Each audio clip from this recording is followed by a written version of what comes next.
Welcome back, listeners, to Sandman Stories Presents, a folklore podcast where I read you to sleep or until the next story. I'm your host, Dustin. Today we have another story from the Azores.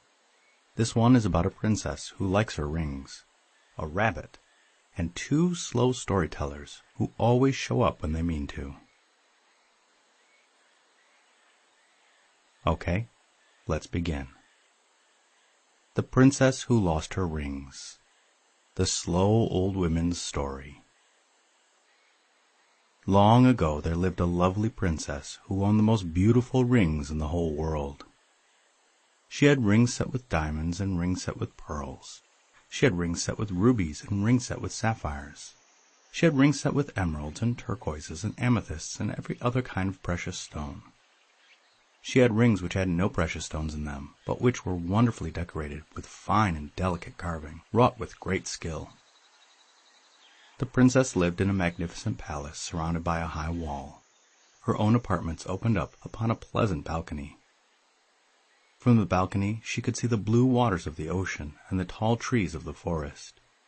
Here she liked to pass her days.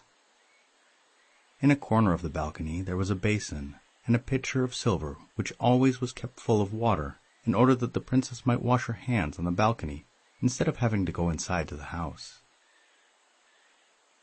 Whenever she washed her hands, she always removed the ring she was wearing that day.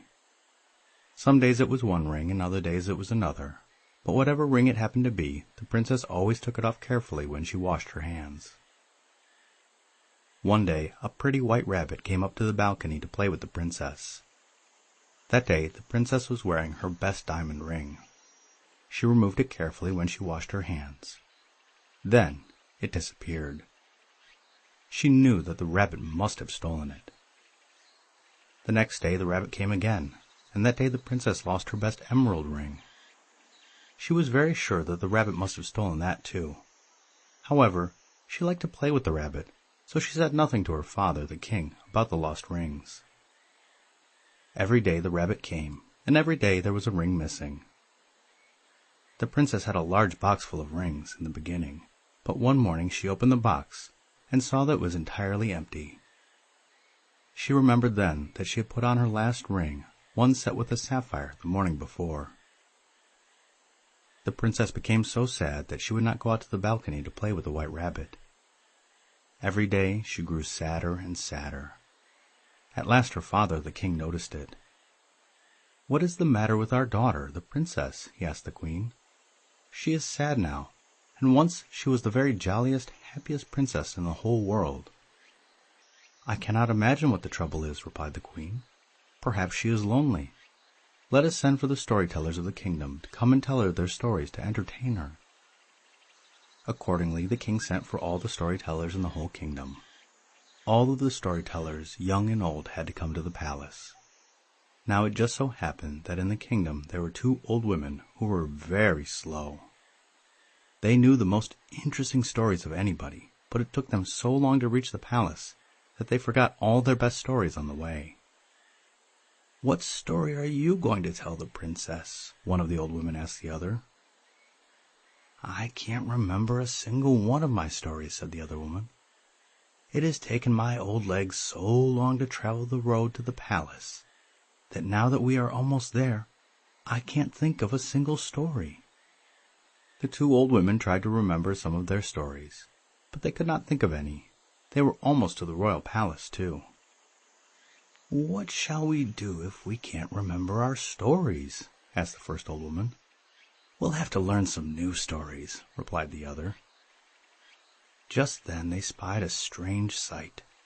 There was a little donkey without any feet traveling along the road. On his back was a load of wood. "What a strange donkey!" cried the first old woman. "Let us follow after him. Perhaps we shall be able to tell a story about him," replied the other. The two old women followed the donkey into the forest. There was a little thatch-roofed house in the forest, and before the house there was a fire burning. A kettle of something which smelled good was boiling merrily over the fire. The donkey, which had no feet, stopped beside the fire and left his load of wood. The two old women stopped beside the fire too. "What do you suppose is cooking in this kettle?" asked one of the old women. "It smells so good, I'm going to taste and see," said the other. She started to taste, but just as she was about to stick her finger in, she heard a strange, deep voice which seemed to come out of the thatched little house. "Do not touch. It is not yours," is what the voice said. The two old women went up to the door of the house, and one of them peeped through the keyhole. Inside the house, she saw a pretty white rabbit playing with a box full of rings. Suddenly, the white rabbit pulled off his skin and changed into a handsome prince. "What I wouldn't give to see the owners of these rings," cried the prince. The two old women hurried away from the little house in the forest. They were frightened at the odd doings there. "I know a story to tell the princess," cried one of the old women when she had recovered from her fright. "I'll tell her how I peeped through the keyhole and saw the rabbit change his skin." "I know what I'll tell the princess," said the other old woman.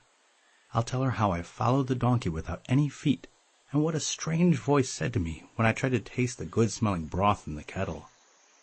"We must keep telling our stories, so we don't forget them," said the first old woman. "We must hurry on our way to the royal palace and get there while we still remember them," said the other. The two old women hurried on their way to the palace as fast as their old legs could carry them.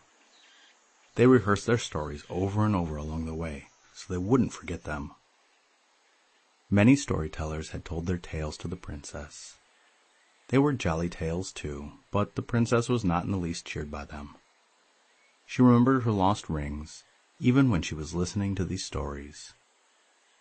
"If the storytellers cannot make the princess happy, who can?" asked the king in despair.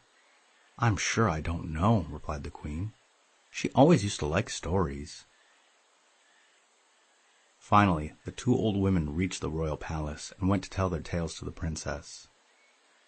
The first old woman told the story of the donkey without any feet and the broth in the kettle. The princess did not appear to be particularly interested, even when the old woman spoke about the strange deep voice that said, "Do not touch. It is not yours."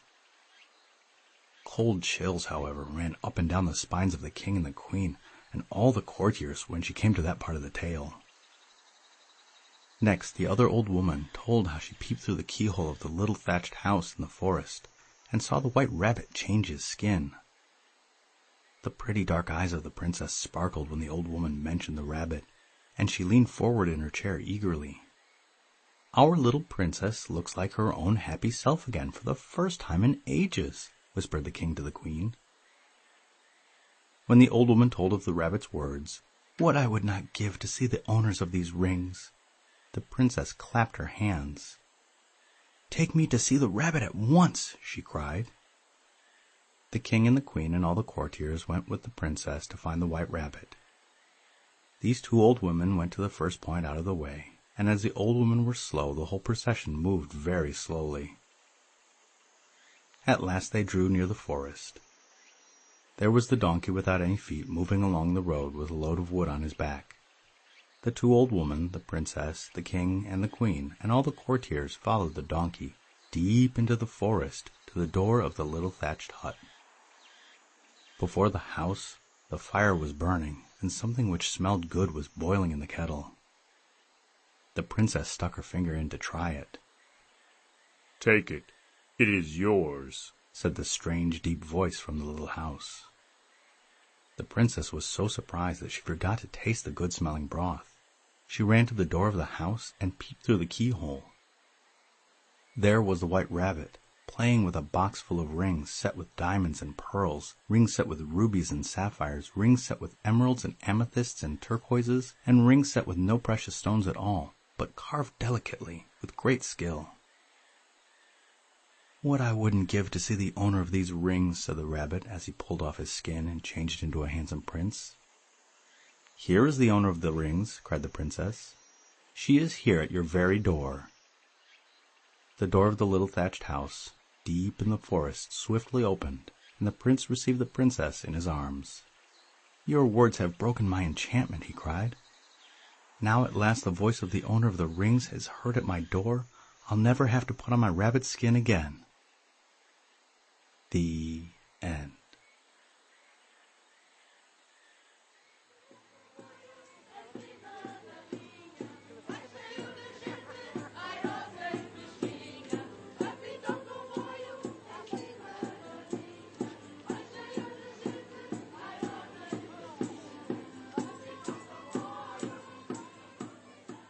Wow, that story was nice.